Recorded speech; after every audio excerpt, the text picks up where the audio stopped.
anos. Aqui outro projeto que eu participei antes do mestrado, que era um coletivo, o AINE, que a gente fazia trocas com artista peruano, e aqui começou a aparecer algumas questões também de arte generativa, que cada vez que eu pegava as artes do brasiliano e de outros colegas do coletivo e inseria na topografia desse local, e cada vez que eu aplicava, o computador tomava a decisão de colar como ele queria, aleatoriamente. Então, essa questão da imagem ser sempre mutante começou a aparecer bastante.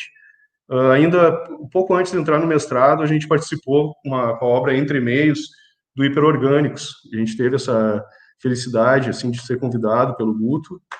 E aí me abriu a cabeça assim em relação a essas redes de tanto de artistas quanto diversas linguagens informacionais que contaminam outras obras de arte, que ele monta um Open Lab, né, no Hiperorgânicos, e a gente, com o sensor Kinect, a gente fez uma proposta super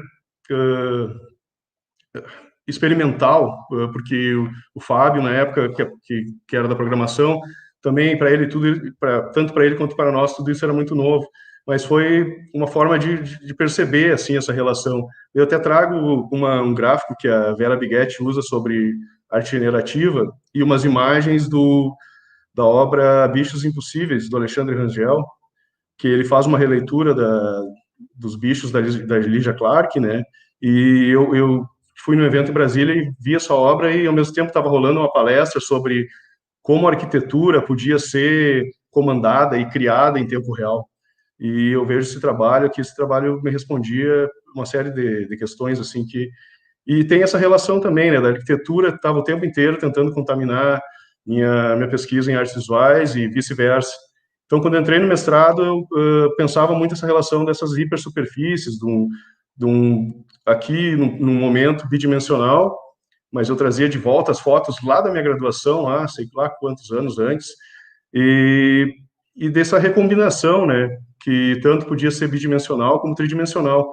E começou a aparecer questões, eu comecei a descobrir questões sobre os grafos e que esse diagrama, ele representava muito mais do que aquilo que a gente que era visível, né?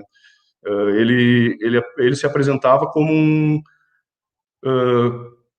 uma imagem, um diagrama, né, de uma série de agentes, e ele podia, dentro dele, continha muitas informações que estavam acontecendo em trocas e fluxos. Então, aqui, na minha qualificação, eu fiz o trabalho que eu chamei de Transcave, que me inquietava muito também essa questão da caverna, da luz, o quanto a luz poderia atravessar essa materialidade da caverna, lá atrás, uma caverna buscando fazer uma releitura do modo de uma cave imersiva mais flexível, mais translúcida, que fosse atravessada por imagens.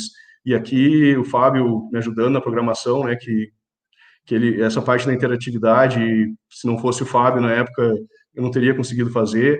Então, eu trazia esses processos generativos, né, que eu criava num programa que é free na internet, o Mandelbulb, que é para geração de fractais. Eu criava animações, né? E o legal dessas animações é que quando eu mexia no algoritmo, eu também vejo essa questão da contaminação nisso, que esse algoritmo, ele buscava trocas dentro do próprio sistema da imagem, lá do espaço desse software, e geravam, cada valor que eu alterava gerava um resultado inesperado e uma cadeia de resultados, né, que é muito dos processos generativos, é sempre a busca de uma imagem heterogênea.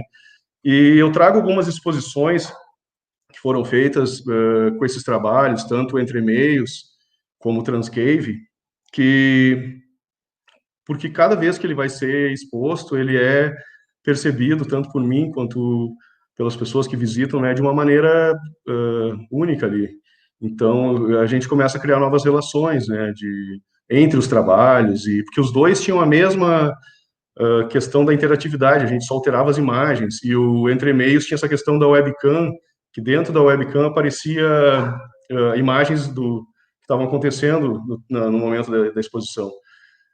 Então, mais algumas imagens de Transcave, essa questão dessa arquitetura mutante, que Marcos Nova que chama de transarquitetura, né? Uma arquitetura atravessada pelos dados, pelo cyberespaço. E, nesse momento, eu comecei a fazer testes com sensor Kinect, que antes eu usava só para interação, para capturar imagens também. Mais ou menos no mesmo processo que eu realizava com as fotos panorâmicas, eu percebi que o Kinect, quando eu varria um espaço, ele ia gerando uma coleta de dados que ele unia ali os pontos com cada padrão de imagem. E isso vem muito em relação a que o Roy Ascot coloca, que o cyberespaço nos possibilita um novo senso de self, né? Uma reconstrução da nossa própria imagem, uma reconstrução desses espaços que a gente habita, né? Que eu usei também no meu mestrado o Máximo de Felice, que é um autor que trabalha essa questão dos modos comunicativos de habitar, né? Então eu vejo que muitas dessas tecnologias, no momento que a gente troca imagens e troca de tecnologias e troca de linguagens, elas vão atualizando o espaço físico que a gente vive, que, como Peter Anders coloca, a gente acaba gerando um espaço híbrido, né? Que ao tempo inteiro está sendo atualizado pelo cyberespaço. E aqui alguns escaneamentos do sebo, café, e tinha muito isso também de tentar guardar a memória desses lugares, né? Porque aqui, quando eu fiquei sabendo que o sebo ia fechar, era o último dia do sebo, café, né? Aqui essas imagens de fundo também são de lá. Eu fui lá eu estava aprendendo a fazer escaneamentos e fui lá no dia que ia fechar e comecei a fazer, enquanto eles estavam, o pessoal estava conversando, se despedindo ali do lugar, eu fazendo minhas coletas, né, com Kinect, porque eu sabia que esse espaço ia ficar só na memória, no ambiente, no nosso imaginário, seja. E o mesmo aconteceu, lembrando, lá na época das fotos panorâmicas, no dia que a loja de discos, Exclusive Discos, ia fechar também. Eu me lembro que eu estava em casa de cara, vou lá, fiz um monte de fotos, botei em ambiente, na época era o PhotoSynth, eu acho que era um ambiente que a gente podia navegar pelas imagens. Então, tem muito também essa questão desses espaços, tanto o Sebo Café, eles são espaços que eles têm essa sobreposição de informações, de linguagens, de várias temporalidades distintas, que é uma coisa que eu percebo essa relação desde do início do meu trabalho, esse excesso de informações.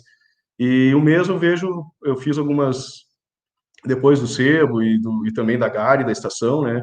Eu fiz algumas coletas de escaneamentos do apartamento do meu pai, que ele tem toda aquela memória afetiva, né, que eu morei lá, acho que uns 5, 6 anos com ele, e ele também é um cara que ele tem essa questão do excesso de informações, assim, então traz isso, e aqui dá para perceber nessa imagem o rastro do Kinect, ó, que é uma coisa que às vezes, como eu falei do diagrama, né, às vezes representa muito mais do que a própria imagem, porque cada escaneamento desses, na realidade, se eu entrar lá de novo, eu posso gerar infinitas imagens, né? Então, cada relação que eu faço entre uma imagem e outra, tem isso, uma imagem contamina a outra, e aqui aparece o diagrama novamente, né? Aqui o apartamento do meu pai lá, só que em forma de diagrama. Daí teve algumas exposições que a gente mostrou esse trabalho, eu vou mostrar algumas mais rápido, para mostrar só a diversidade de linguagens que a gente busca. E aqui uma exposição do Labinter, acho que 2015, aqui aparece o grafo, que no momento eu comecei a relacionar ele via OSC. Isso tem muito também a questão dessa troca de informações que entre, além da imagem, entre os agentes, entre pessoas que produzem também, que nem é o caso do Figo e do Calixto, que é um prazer estar aqui falando na mesma mesa, que eles influenciam bastante minha pesquisa. Seja o Figo, a gente trabalhou em outros projetos, esse aqui que eu vou mostrar agora, que é o Laboratório de Arte e Tecnologia, que a gente montou uma performance telemática em 2015, e o Figo trazendo oficinas de Puridata na época e tal. Então, esses processos também, essa troca entre pesquisadores, eu vejo como uma contaminação, como algo que vai gerando novas possibilidades. E aqui a gente tinha tanto a questão aqui a parte que eu vinha pesquisando na época, que era como alterar as imagens com som, né? Com recursos muito simples ali, que tem na biblioteca do Processing, só que eu acho que o resultado conceitual é mais, e tanto do momento lá é muito mais forte do que apenas a tecnologia, né? E aqui, eu mesmo, como eu trabalhava com esses sensores Kinect, de coleta, de escaneamentos, eu busquei fazer com que essas nuvens de pontos fossem movidas pelo som, e a gente expôs, o Fábio me ajudava nessa parte do processing, a gente ficou 4 dias com esse trabalho lá no Boteco do Rosário, e bandas tocando toda noite, então cada vez que uma banda tocava era uma experiência diferente. E aqui o meu trabalho começa a tomar mais o viés de a gente criar narrativas para Full Dome, que o Figo também participa, e atualmente o Calisto, que é trabalhar essas imagens, seja coletadas de qualquer maneira, associadas a narrativas sonoras diretamente para espaços imersivos e, e foi o que dá para perceber em algumas exposições que foram realizadas. Vou dar uma aceleradinha porque aqui a questão do gráfico, realidade aumentada ainda. Aqui uma amostra full dome, a primeira que a gente fez em Santa Maria. A participação depois no Hiperorgânicos, com a performance telemática, a gente levou para lá, foi convidado a realizar lá. Mais alguns trabalhos da minha exposição de defesa, de mestrado. E esses desdobramentos como a gente, que nem agora, eu estou falando no YouTube, é algo muito novo para mim, em algumas plataformas online, e como a gente, na época, até hoje, eu acho legal de ver que essas obras, às vezes, vão para outras plataformas, sejam divulgadas online, e tem muito isso das trocas que eu falei, né, dos laboratórios de criação entre pesquisadores, e dessa obra viajar por aí, né, poder ir que nem quando foi lá para a exposição e-mail de expografia da Tânia Fraga, e em alguns eventos de Full Dome, como Novembro Eletrônico, que é em Buenos Aires, na Argentina, no Galileu Galilei, como no Festival de Full Dome de Brasília, que era o Hemisfere, que circulou cosmografias na época que a gente produzia, e outros eventos, né, como o Efêmera, que eu organizo todo ano. Ano passado foi tinha uma dezena de obras de diversos artistas, e, e também circula por todo ano. Agora a gente acaba criando essas parcerias, né? E essa obra circula anualmente lá no Novembro Eletrônico, ou em Durban, na África. A gente mandou ano passado um trabalho que a gente está realizando coletivamente, com o Calisto e com o Figo também, que é o Monumentos Virtuais, que esse ano a gente denominou ele como Contra Monumentos. Daí tem algumas outras obras também coletivas que o Calisto organiza, e a Milena e outros parceiros, né? E é isso. Hoje, esse ano a gente experienciando essas questões de novas formas de expor, né? Algumas exposições no Instagram ou em ambiente imersivo, como é o caso do Sansar, que foi essa exposição que o Figo participou com uma obra também com som. E esse ano, de novo, a gente foi convidado para estar no Novembro Eletrônico com a obra Contra Monumentos e Cosmografias, e algumas imagens dela, do que a gente fez, e com a participação do Guto Alvin, que é um bolsista do Labinter também. Ele produziu um planetário virtual, que é mesma proporção, mesma escala do planetário de Santa Maria, e fez um vídeo imersivo que está no YouTube, que pode ser acessado também. Então era isso, pessoal. Desculpa se eu me alonguei, mas eu queria lançar esse panorama aí que a gente, dessas parcerias que a gente vem fazendo, com certeza entra outros pesquisadores, como do Labinter, e a organização do professor Ricardo Delfarra, que organiza o UVM, que é o Understand Visual Music, e é isso. Muito obrigado. Muito obrigada, Matheus. Certamente temos perguntas depois para continuarmos o nosso papo, a nossa mesa de debate. Mas agora chamo, então, para a conversa o Calixto Bento, que inclusive veio acompanhado de paçocas para a gente. Pena que as paçocas são virtuais para a maioria de nós aqui, não é mesmo, Calixto? O querido Calixto, que é doutorando pelo programa de pós-graduação em artes visuais, linha de pesquisa Arte e Tecnologia da UFSM, acadêmico de especialização em cinema e audiovisual EAD pela Universidade Estácio de Sá, graduado em design de produto pela Universidade Franciscana, integra a Acasos Companhia de Dança e o projeto Cinelante, investigando entrecruzamentos entre dança e audiovisual, e ainda é membro do GP Arte e Design CNPq. A palavra é tua, Calixto. Seja bem-vindo.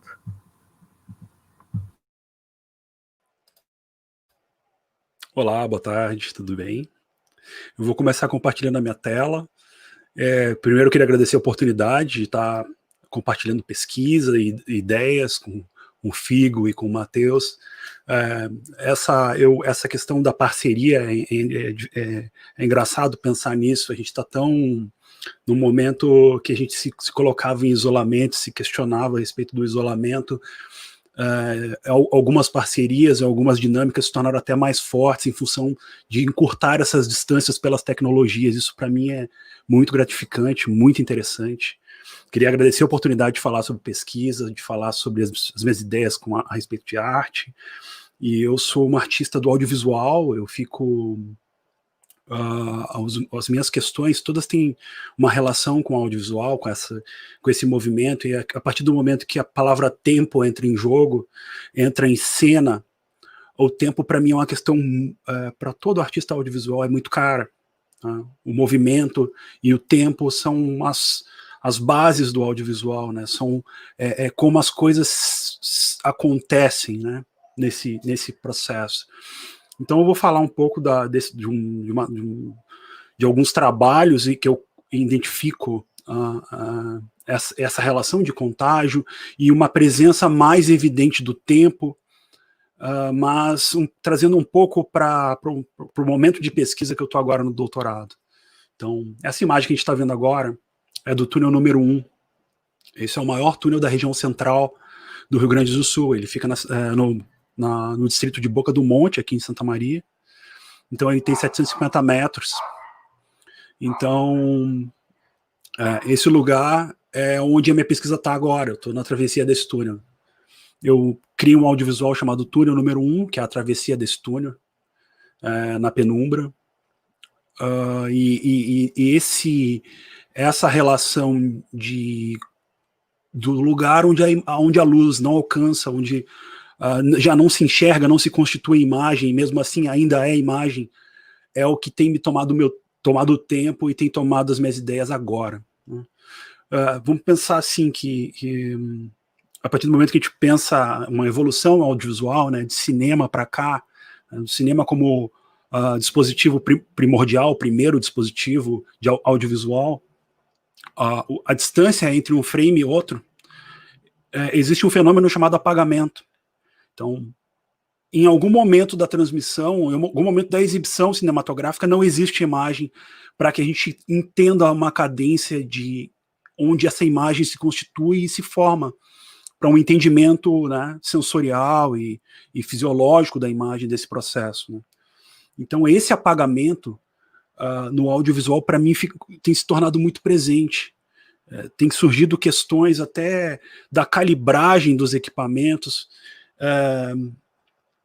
que não consideram a cor da pele de quem está sendo filmado. Então, é um apagamento também da minha condição enquanto afrodescendente. Meu pai, eu fico com essa ideia de que o apagamento não é só entre um frame e outro no audiovisual. Esse apagamento é mais severo. Então, eu tenho pensado muito nisso. Agora, né, eu dei um salto, eu ia começar de trás para frente, comecei de frente para trás. Mas agora, esse apagamento é o meu momento de pesquisa. É essa travessia desse túnel, é esse momento onde a luz não toca e ainda assim temos uma imagem e temos uma relação com essa imagem que precisa ser refletida e problematizada para valer. Eu vou passar, eu fui para frente, agora eu retorno. Eu vou usar meu navegador para dialogar, para mostrar esse trabalho. Então, como a Camila colocou, eu trabalhei, eu tenho um trabalho, meu nome de batismo é Wagner Antônio, né? O meu nome, eu assino meus trabalhos como Calixto Bento, e como cinelante, com a Carol Maivaldi e com a Letícia Gomes. Em 2017, a gente teve um projeto chamado Incorpóreo, que diz respeito a um espaço, um lugar de troca. Aí eu identifico um contágio. Na verdade, a gente realizava uma performance no espaço público, na verdade, no espaço comercial de um shopping, pelo Museu de Arte Santa Maria. Então a gente criou uma performance nesse espaço, gerou partículas que ficaram projetadas na parede, e esse espaço ficou aberto à visitação por um tempo de 2 semanas. Então as pessoas entravam nesse ambiente, tinha essa superfície determinada pela performance, e elas podiam interagir com esse momento. Então a gente registrou esse momento e convidou as pessoas para vivenciar aquele momento passado em seu momento presente. O vídeo tem essa relação para mim. Para mim, inclusive com o Felipe de Bois, a quem eu cito agora, que o vídeo tem uma característica, tem uma temporalidade presente, né? Ele tem um tempo presente em relação ao espectador, né? E a imprecisão da palavra vídeo também, o vídeo como um qualitativo da imagem. É nesse lugar onde eu acho que os tempos se dialogam, o tempo do visitante, o tempo da primeira performance. O que o visitante executa traz a performance para quem está visitando, convida ele a agir e sobrepor esses tempos, né? É um tempo que aconteceu e é o tempo do usuário, né? O tempo da performance do usuário. Determinar um lugar onde esses tempos dialogam nessa performance incorpóreo, para a gente foi bastante importante. E foi um processo bastante rico. Eu vou mostrar um vídeo do Matheus. O Matheus foi um visitante que passou por lá e resolveu interagir. Então a gente também utilizou o Kinect, e ele está interagindo com a primeira performance e criando a sua performance nesse ambiente.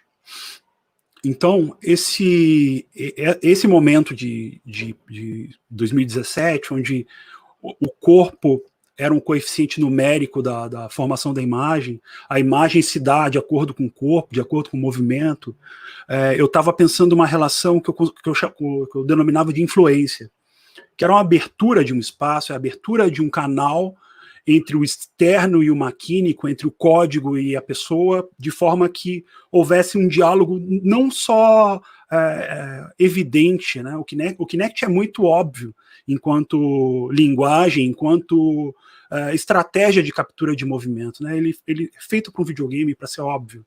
Então, é um momento que você se apresenta em frente ao código e você controla um personagem no videogame. A arte pensa essas variáveis de uma forma um pouco diferenciada. Estar presente e gerar esse código frente ao Kinect traz uma carga do software, uma carga numérica que extrapola essa programação. Não vou chamar de hack, porque é uma entrada simples, não tem de fato a gente não quebra o código, né? Ninguém está forçando nada com um alicate, mas a gente está extrapolando essa ideia de que algo se dá através daquele numérico e aquilo é evidente para o usuário. Isso começou com o Cinelante, com a performance Decodificando o Corpo. A Letícia tinha essa ideia, eu tinha essa ideia de usar o Kinect, a gente não sabia de fato como isso ia se dar. Então, em 2016 eu falei, Letícia, eu vou abrir o Kinect, eu vou criar um código, vou abrir o Kinect, eu vou mapear a sua mão esquerda e a sua mão direita com uma partícula roxa, uma partícula amarela, e você conduz ela pelo espaço. Grava ela no espaço. O incorpóreo é um derivado desse, é uma forma secundária, é um eco desse processo do Decodificando o Corpo, e ao mesmo tempo o corpo cinelante, como a gente chama, o momento cinelante se dá pelo corpo se conhecendo enquanto código, o corpo dialogando com o código. Então, a Letícia não sabia um tempo de captura, a Letícia não sabia um raio de abrangência do sinal, a gente não sabia nada, isso foi feito de forma prática, né? Estar ali frente ao código e estar ali enquanto código. Isso para mim e para a Letícia nesse início foi bem produtivo e senti vontade de retornar, né, e falar a respeito do processo do incorpóreo através desse exemplo do Decodificando o Corpo. Então, o tempo, esse tempo, eu entendo um contágio, né, dessas presenças nesse momento incorpóreo, e também entendo a fundação desse tempo compartilhado, né, de um tempo sempre derivado de um outro tempo.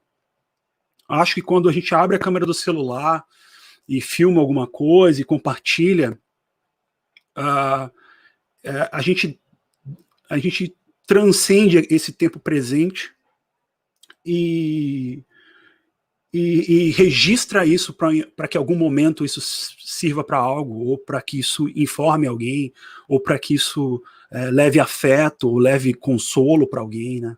Eu penso muito nessa relação do dispositivo como alguém que envia, né, uma relação de um dar a ver já impregnado de uma certa generosidade.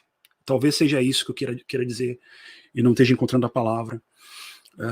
O ato de filmar, a imagem em movimento, é uma troca, mas é uma troca que eu considero estática, né? É uma troca que se dá. E esse tempo cinelante, essa imagem em movimento cinelante, é uma imagem que aguarda você estar disposto, estar presente, né? Estar frente à imagem. Então é uma imagem que te convida para que ela exista e que ela se constitua através da sua presença, né? Seja da Letícia, seja da Carol, e seja do visitante. Então, dessa forma eu entendo o contágio, eu entendo que o que acontece ao se visitar um corpo cinelante, um momento cinelante, é que a gente é tomado por um outro momento e funda o nosso momento e um terceiro momento pela sobreposição dos nossos momentos. Esse é o momento cinelante. Então, o ao vivo, né, o tempo presente, é algo que se esvai enquanto reverbera esses momentos, esses tempos. Nesse exato momento, dado o túnel, passado o túnel, esse momento túnel, em que se pisca, em que passam entre um frame e outro, e que o escuro se constitui enquanto imagem, eu estou pensando através do Instagram em um processo chamado Tempo em Quarentena. Eu vou mostrar alguns vídeos. São vídeos que eu vou retornar, estava no último.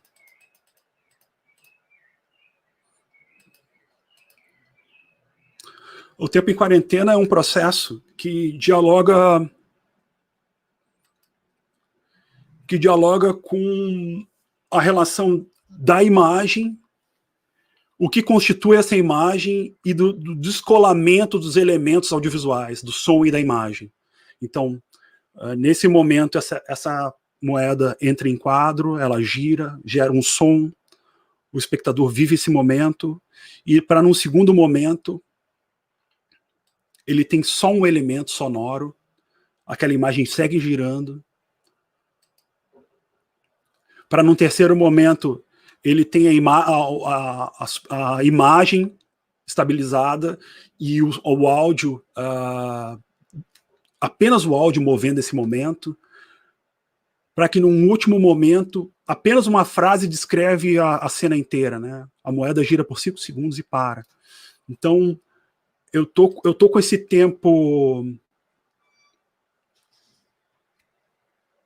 É um trecho de um jogo arriscado com faca, da qual a faca vai Num primeiro momento, o espectador tem essa imagem do que é que está acontecendo, e num segundo momento, só o som te conduz a sucessão de acontecimentos, né? Então, descolar o audiovisual e deixar o espectador aumentar a ambiguidade da imagem, a ambiguidade que talvez seja a palavra-chave. O audiovisual, a linguagem audiovisual precisa às vezes ser um pouco óbvia, não a imagem artística, mas o audiovisual em geral, para o espectador ter uma crescente de obviedade até que se chegue a um entendimento do que acontece. E quem sabe em trabalhar a ambiguidade, para mim, seja esse momento também. Seja esse lugar onde o túnel se encontra em completo escuro e esquecimento, e que esse apagamento gere uma experiência potente frente ao espectador, e que se possa repensar os tempos, né? Repensar o vídeo enquanto experiência. Eu penso que a estética videográfica, principalmente agora com as novas mídias, com essa modularidade das novas mídias, oferece para a gente um empecilho, uma dificuldade em dialogar de fato com o espectador, com o humano, com o coeficiente de quem interage, né? A fruição, às vezes, fica em segundo plano, enquanto a imagem e técnica e tecnologia se incorporam e se inflam, né? Às vezes, como artista, eu questiono muito os excessos. É disso que eu quero falar.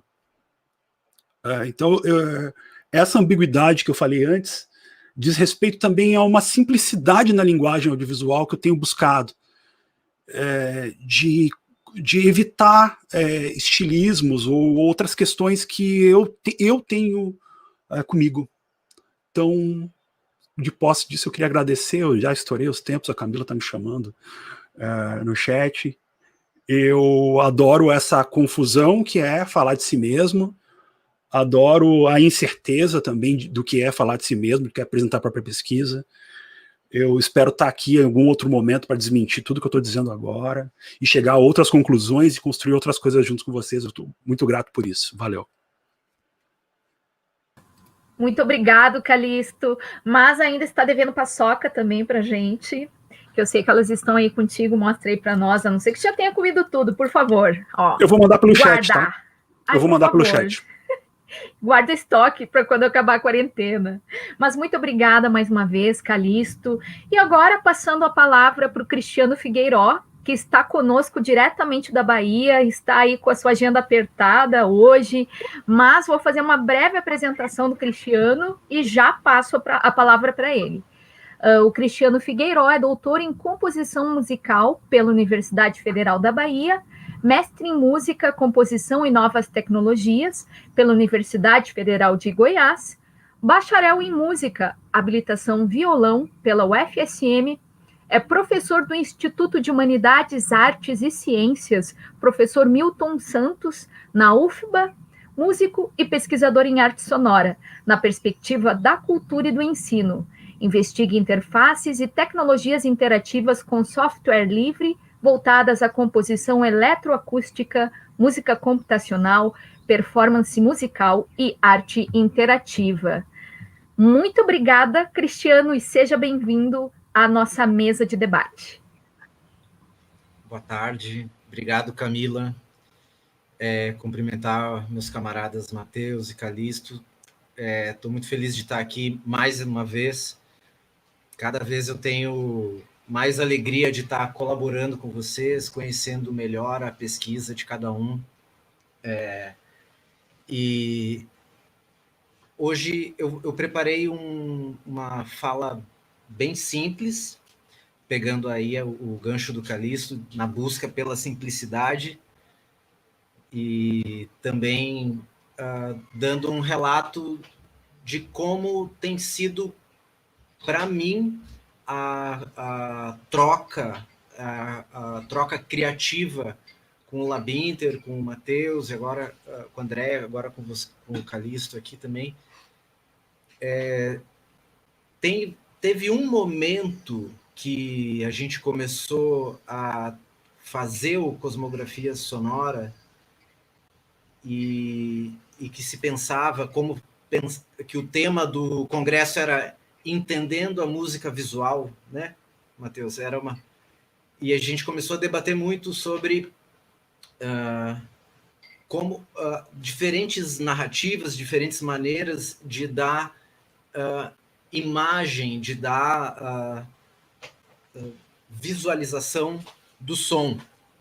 E também naquele momento a gente começou a pensar como preparar uma narrativa para o formato de full dome, né? Esse foi um momento muito rico ali, que a gente estava pesquisando muita coisa e acabamos fazendo cosmografias.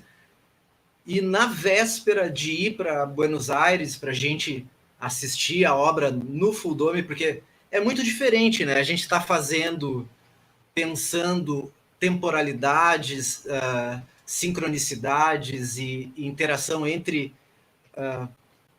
elementos, entre som e gráfico e luz, nessa telinha do computador, mas como que seria no planetário, né? Existia muita expectativa em relação a isso. E eu não consegui ir para Buenos Aires. Deu tudo errado, eu não fui.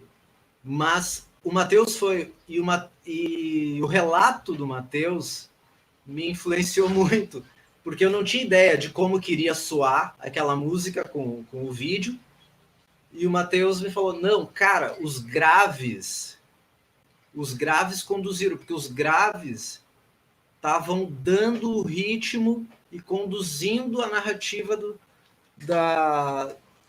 gráfico. Mexe a cadeira, porque lá no teatro devia ter um bom equipamento de som e o grave estava bem alinhado e o grave fazia a cadeira mexer.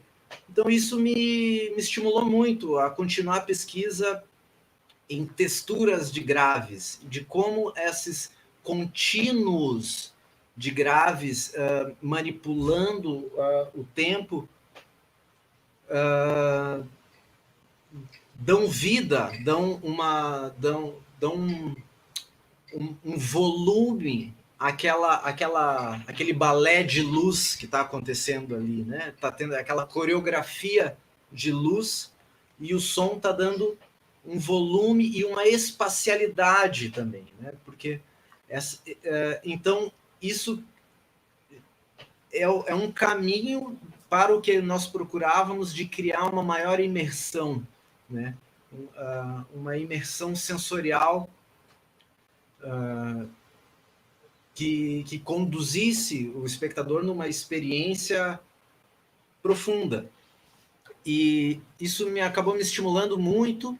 Eu comecei a trabalhar e pesquisar com LFO, que é um termo bem do design sonoro, que são osciladores de baixa frequência. Então, como contaminar o som e as texturas sonoras com diferentes osciladores de baixa frequência que modulam o som em determinados pontos e criam uma narrativa que delinea, que ajuda a desenhar a luz no espaço, né?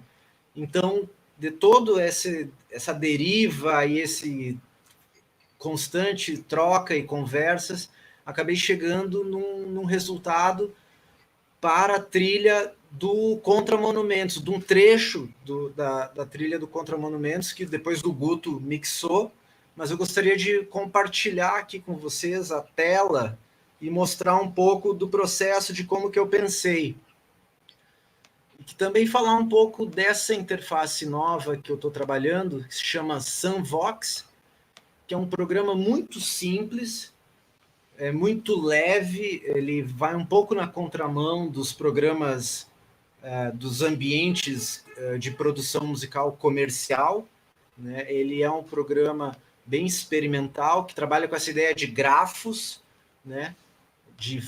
um fluxograma de elementos, que um se conecta ao outro e que criam essas redes de relações sonoras. Então eu vou tocar um pouco para a gente...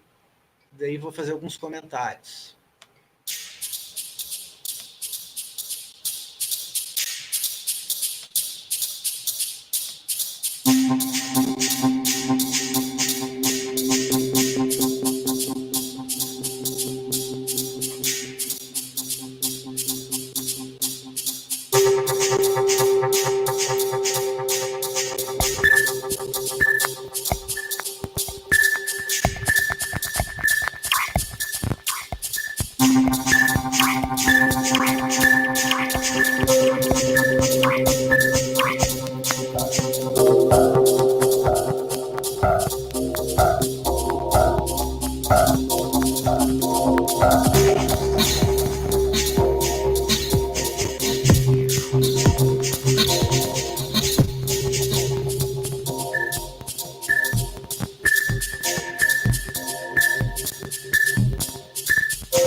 Esse é um pouco o astral geral, né, da trilha, para aquele trecho central lá da Contra Monumentos, que tem aquelas imagens em 360, onde eu pensei numa ideia de ritmos resultantes, que é uma ideia que me persegue já há algum tempo, que deriva de uma teoria do Joseph Schillinger, que é um teórico da música, um teórico da composição, e ele trabalha com essa ideia de criação de ritmos resultantes, ou seja, ritmos que têm ciclos de tamanhos temporais diferentes, que isolados têm uma linearidade, mas que quando colocados em justaposição, quando são somados, eles geram uma terceira sensação rítmica, um terceiro linha de acentos rítmicos, de deslocamentos, e que isso pode ser uma técnica de composição, de criação de narrativa muito interessante de explorar. E aí eu comecei toda essa textura que eu apresento aqui, ela é derivada de uma relação de 3 contra 2, né? Deixa eu ver se eu toco aqui rapidinho.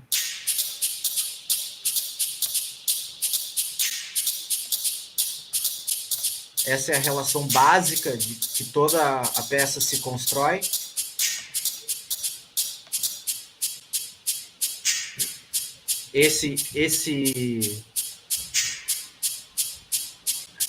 Esse chocalho está em 2, enquanto que esse está em 3.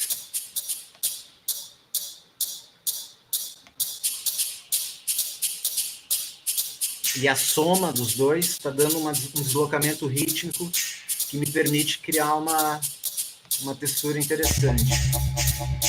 Aí eu trabalho muito com o delay, com o delay. O delay ele é um efeito interessante, né, porque ele opera uma repetição do tempo. Então, o tempo que passou que volta. Então, isso acontece muito naquela imagem naquela imagem em 360, onde uma coisa que está acontecendo num tempo, num canto da imagem, daqui a pouco ela vai aparecer no outro canto, porque aquele objeto se deslocou, ou a própria lente se deslocou. Então, é um eterno loop, né? Então, mas só que um loop com tempos diferentes, né? Com uma variação, e aí eu fiz uma automação com LFOs para ficar deslocando esse tempo do eco, né? E deixa eu só tocar mais um pedacinho aqui. Queria tocar aquele outro trecho.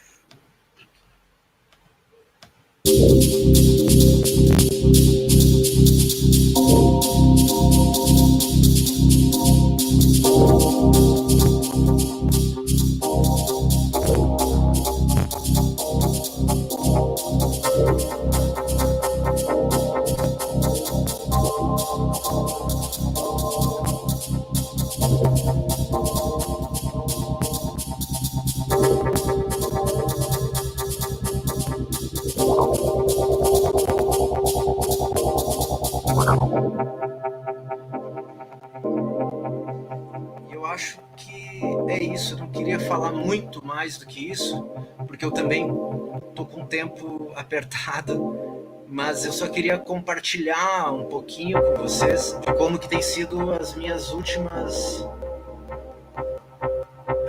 excursões criativas aí, quando vocês me mandam vídeos, me mandam imagens, eu fico aqui tentando encontrar o começo do nó, para ver como que essa rede, como que esse nó, ele se desata ou ele se amarra mais forte, e a gente segue respirando. Então, por hoje é isso. Gratidão aí ao Matheus, ao Calixto, à Camila.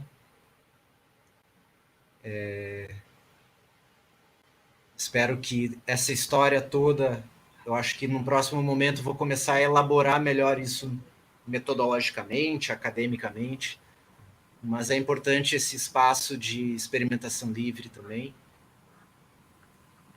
Então, valeu, galera. Nós que agradecemos, Cristiano, maravilhoso o teu trabalho, assim como do Calixto e do Matheus. Sabemos, né, do teu tempo que está um pouco justo hoje, então, se tu puder ficar o quanto puder conosco, vou abrir agora o espaço para as perguntas, né, para as interações.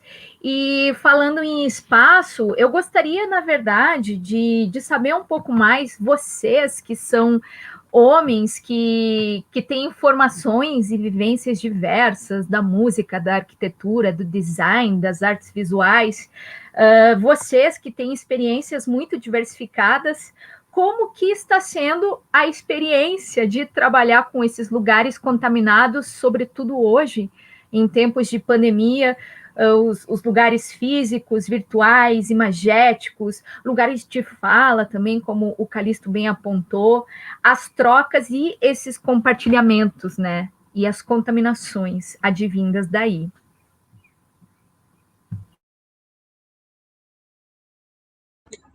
Não sei se o Cristiano quer começar a falar alguma coisa, se ele tem que sair, senão eu vou fazer um comentário que...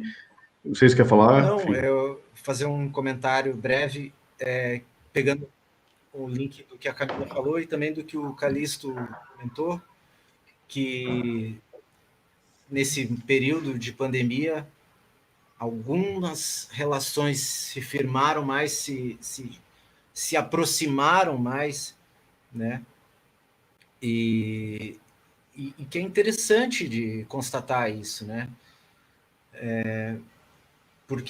Porque assim, a gente usa a tecnologia de uma maneira crítica, busca ter um uso político, né, dessas tecnologias, buscando contaminar com um pensamento crítico, mas o afeto também está presente, né, o afeto tem o seu espaço e tem a sua semente criadora também, né? Então, como que esses nós de afetos se aproximam e se aprofundam é um tema muito interessante de pensar.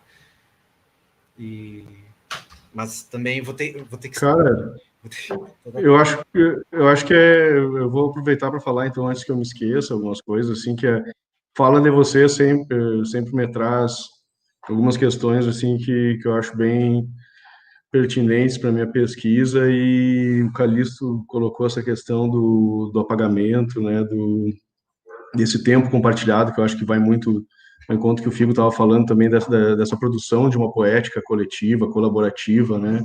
E o que seria esse tempo real, a gente aqui agora, mas esse vídeo vai ficar disponível e vai se perpetuar, né? Então, eu acho que pela questão da pandemia, o que me veio muito à tona é um termo que surgiu do autor também, Máximo de Felice, que é a questão da atopia que ele coloca, que eu acho que tem uma relação com o trabalho do Calixto, que eu vejo nessa atopia, uma relação do trabalho do Calixto com o meu trabalho, talvez com o do Figo também, na produção sonora, nessa busca de criar algo comum de uma série de referências, que essa utopia seria uma espécie de estranhamento, dessa multipresença em diversos locais, esse atravessamento, seja por um excesso de informações, que nem o Calixto colocou, né, de problematizar esse excesso, né, que esse excesso, às vezes, te traz um vazio, né, que de tanto atravessamento, tu não te sente presente em lugar nenhum, e é isso, eu acho que acaba que vai também muito com o que o Agamben coloca, né, de um sujeito espectral, né, que é atravessado por uma série de novas mídias e acaba produzindo um processo de dessubjetivação, né, de apagamento, e é isso, essa relação também entre o ao vivo, entre o delay, é muito estranho, né, para a gente que gosta para quem gosta da presença do tempo real, assim, fica muito atravessado com essas questões aí. Não sei se o Calixto quer falar alguma coisa. Esse lugar, o digital enquanto alternativa, né? A gente sempre trabalhou muito com digital e sempre trocou muito trabalho, muita informação, etc. E a partir do momento que isso ficou impositivo, né, que ficou como única, talvez em alguns momentos a gente tende a não aceitar esse lugar, ou eu comecei num ritmo de quarentena intenso, assim, produzindo muito. Então, os primeiros 3 meses eu estava onipresente nas redes, eu participava de aula de todo mundo e fiz um monte de coisa, e depois meu ritmo pessoal caiu, a minha motivação pessoal caiu bastante, e agora tem retomado. Então, entender essa quarentena, eu comecei a sair agora esse mês para fazer alguns trabalhos temporários, então entender, respeitar o seu tempo também de quarentena, respeitar o seu ritmo é muito importante. Enquanto artista na universidade, a gente é muito movido por prazos e avaliações, etc. Então, como artista também, eu tenho repensado os meus tempos, né? Eu perdi a capacidade de trabalhar na madrugada, alguns superpoderes que eu achava que eu tinha, eu já não tenho mais.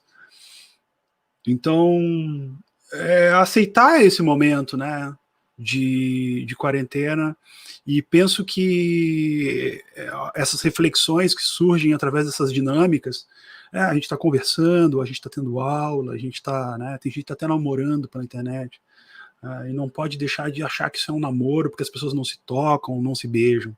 A gente tem que repensar em algumas coisas que a gente... Agora estou falando de quarentena, né? Parece o Drauzio Varela, desculpa, gente, eu não sou o Drauzio Varela. Mas ser sincero e ter paciência consigo é muito importante, né?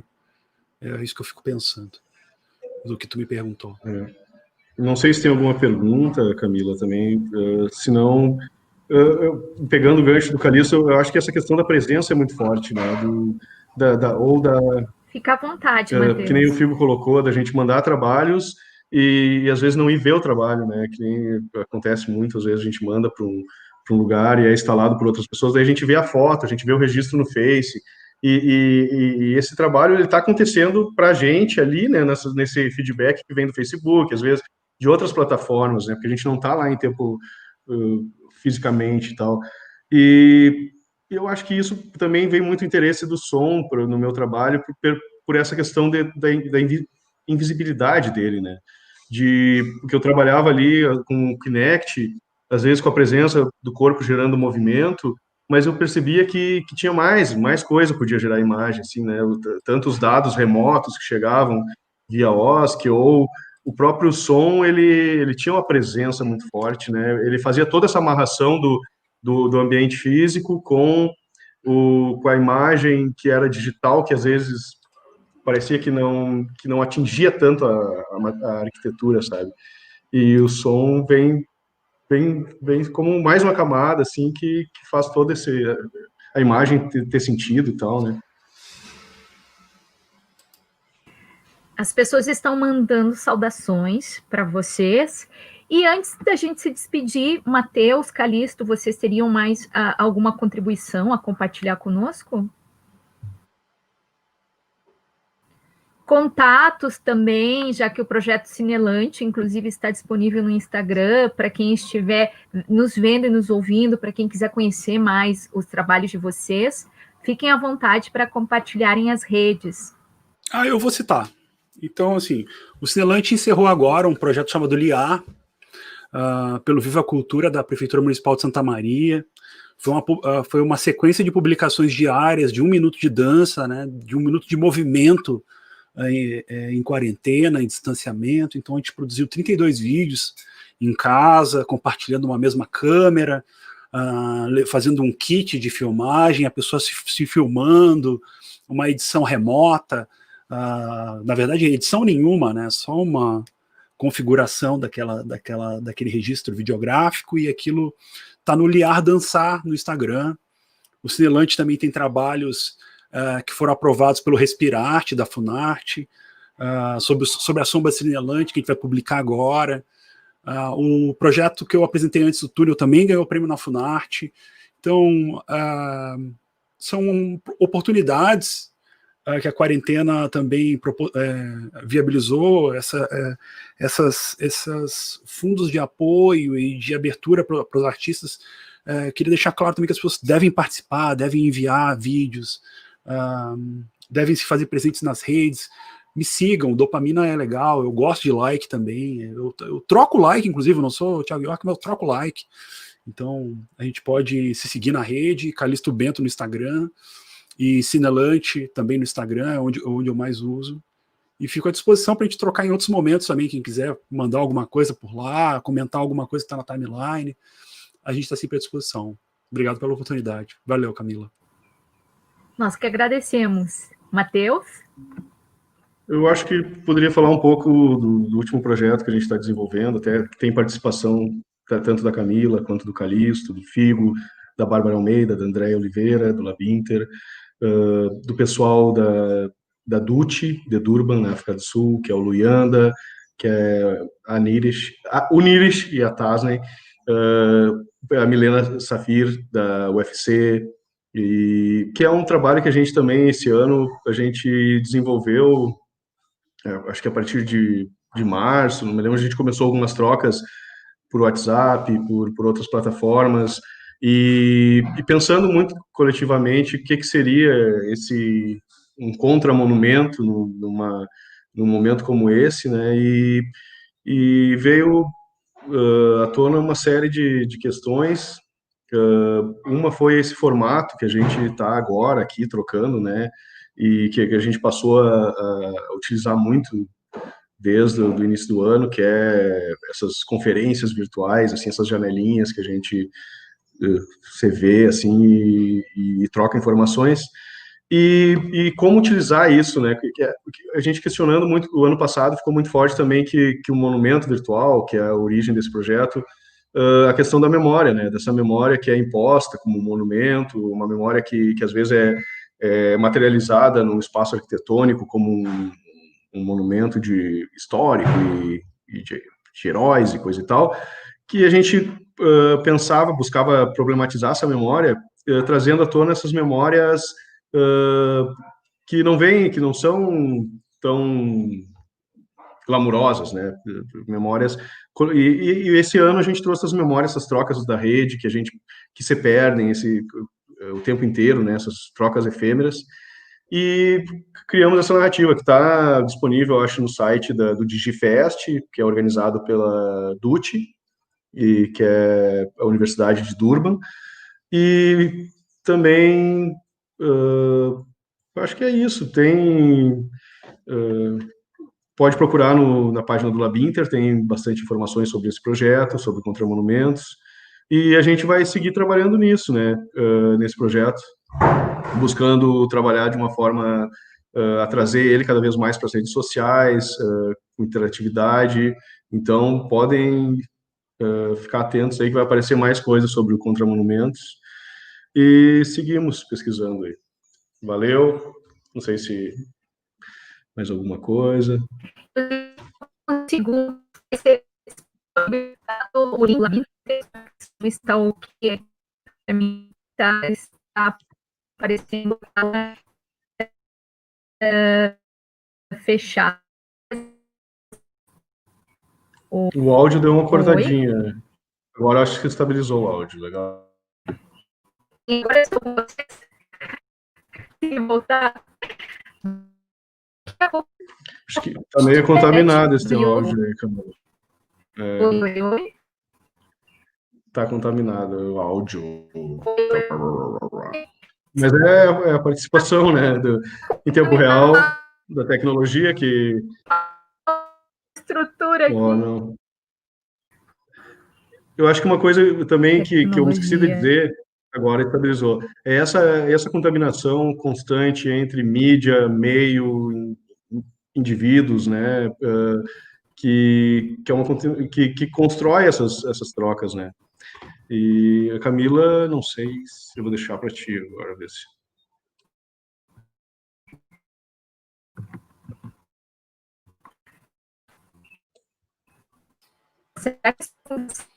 Agora tem comunicação pressa. Voltei. Voltou. Acho que tá legal agora. Pode. Obrigada pela paciência. No chat ao vivo da transmissão Inter do YouTube e também agora no chat da plataforma Farol. Me ouvem? Bem cortado. Deu para entender alguma coisa, assim, mas é legal que o áudio está trazendo à tona tudo que a gente, acho que conversou, né, assim. E é isso aí, está disponível esse vídeo, né? Sim, agora... E qualquer coisa entra. Se estabilizou.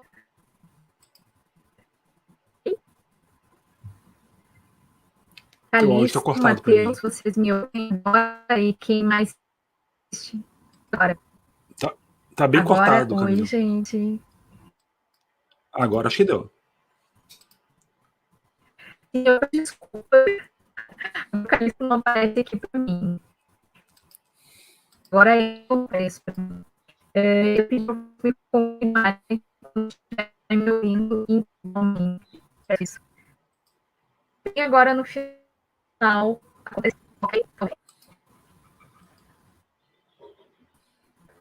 Ok, Oi. Oi? Bom, pessoal, acho que o áudio não vai estabilizar, né? Então, queria agradecer a presença do Calixto, do Figo, a moderação da Camila, e é isso. Eu não sei, a Camila podia tentar mais um pouco. É a questão do tempo real, né? A gente em casa também sempre sofre a contaminação de outras coisas, ou cachorro latindo, ou a própria tecnologia que funciona quando quer, né? E é isso. Acho que foi uma boa conversa, e agradeço um monte aí. Valeu, pessoal. Até a próxima aí. Valeu, Camila. Será que agora Camila, eu voltei para me despedir? Já aproveita, Camila. Tá ok? Tá. Gente, o site do Labinter está nas redes, está no chat do YouTube do Labinter e na plataforma Farol. Tá bom, gente? Muito obrigada. Quinta-feira que vem estamos de volta aqui. E uma boa tarde, boa noite a todos e a todas. Agradecimento especial à equipe do Labinter. Boa noite. Obrigado, boa noite. Tchau, tchau.